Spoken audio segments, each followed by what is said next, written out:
Bonsoir à tous. J'espère que vous allez bien, où que vous soyez, quoi que vous fassiez. On va toujours parler, comme d'habitude, d'entrepreneuriat, de vision, de développement des territoires.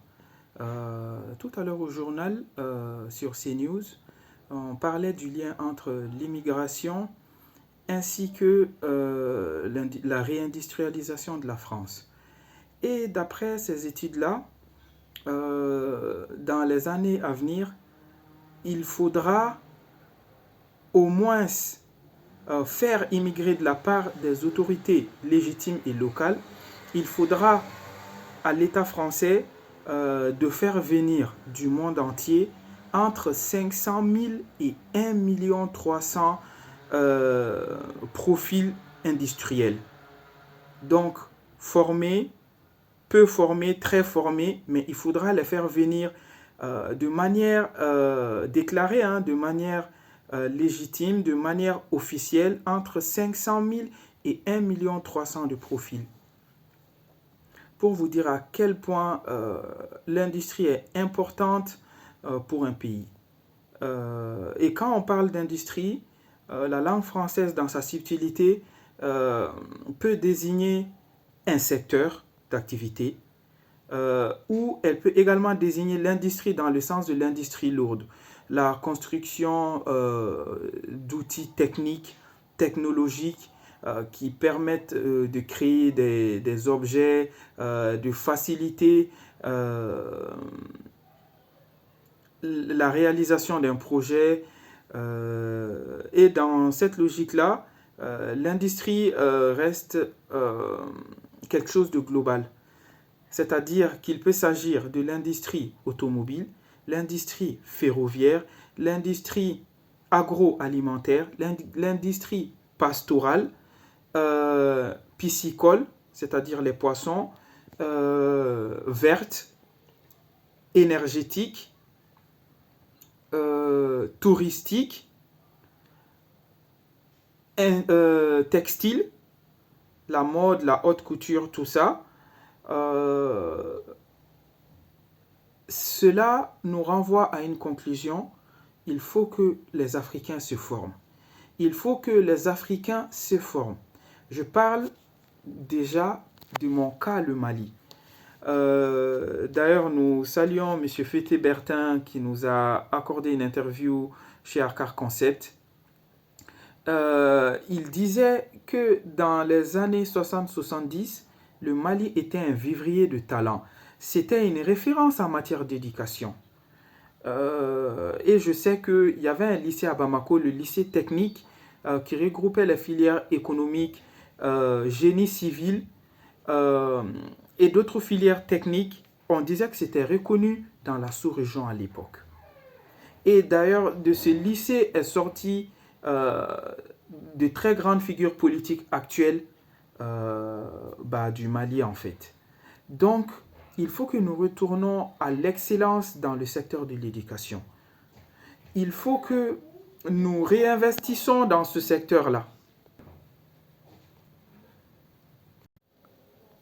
Lorsqu'on observe l'évolution et l'histoire des pays d'Asie, comme la Chine,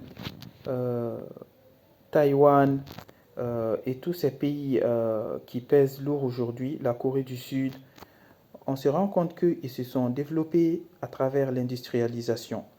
C'est-à-dire l'Occident qui a foulé ces terres-là, euh, qui a essayé de chercher ses intérêts dans ces terres-là pour une raison ou une autre, qui a eu à côtoyer ces populations et qui a justement été amené à développer ces industries sur ces terres-là, a créé finalement une opportunité pour les natifs d'apprendre de la part des Européens, euh, de s'approprier ces connaissances-là, de les développer chez eux, de les nationaliser et finalement d'être même les maîtres euh, dans ces domaines.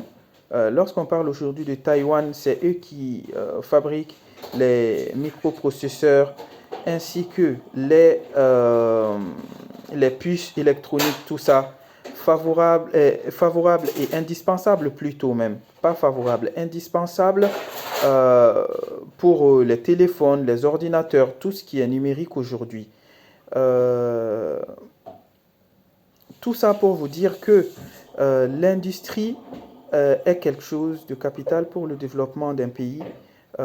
Il faudrait donc que au Mali, en Afrique de l'Ouest, les pays africains se saisissent de cette opportunité-là pour investir dans l'industrie. Pas forcément pour venir en Europe, pour venir vivre, pas dans un cadre d'immigration, mais pour peser dans ce secteur d'avenir. Comme je vous l'ai dit, l'industrie est vaste. Ça peut aller de l'industrie aéronautique à l'industrie liée par exemple à l'automobile, à la robotique, aux puces électroniques comme le cas de Taïwan, à la technologie. Il y a autant d'industries que de sciences qui existent, si je puis dire. Donc, il nous faut nous former. Nous devons nous former. Nous devons être, comment dire, un acteur incontournable dans un domaine. Et c'est possible aujourd'hui. Euh, Ceci était la vidéo du soir, une vidéo qui nous permet de réfléchir sur les potentiels qui sont autour de nous. Notre formation sur l'entrepreneuriat, le développement et l'utilisation des réseaux sociaux pour votre business ou même pour l'e-réputation de votre collectivité est disponible toujours. Nous allons parler d'entrepreneuriat, du lien entre le digital qui est incontournable aujourd'hui et l'entrepreneuriat et également du développement durable. Et je l'ai noté ou je l'ai cité tout à l'heure plus tôt dans la vidéo, l'industrie verte qui va devenir de plus en plus incontournable à travers le développement et la production d'autres sources d'énergie différentes du pétrole. Donc, restez connectés et si vous avez envie de vous former ou d'accompagner un de vos proches dans la formation sur le plan entrepreneurial, sur le plan digital, notre formation est ouverte à vous et c'est vraiment à un prix attractif qui permettra à un grand nombre de Maliens et de francophones de se former aux techniques européennes en ce qui concerne l'entrepreneuriat, en ce qui concerne les réseaux sociaux. Notre formation a bénéficié de certains réseaux qui sont assez valorisants pour notre parcours. Et voilà, pour en savoir plus, suivez nos réseaux sociaux et rendez-vous lors de nos formations. Au revoir.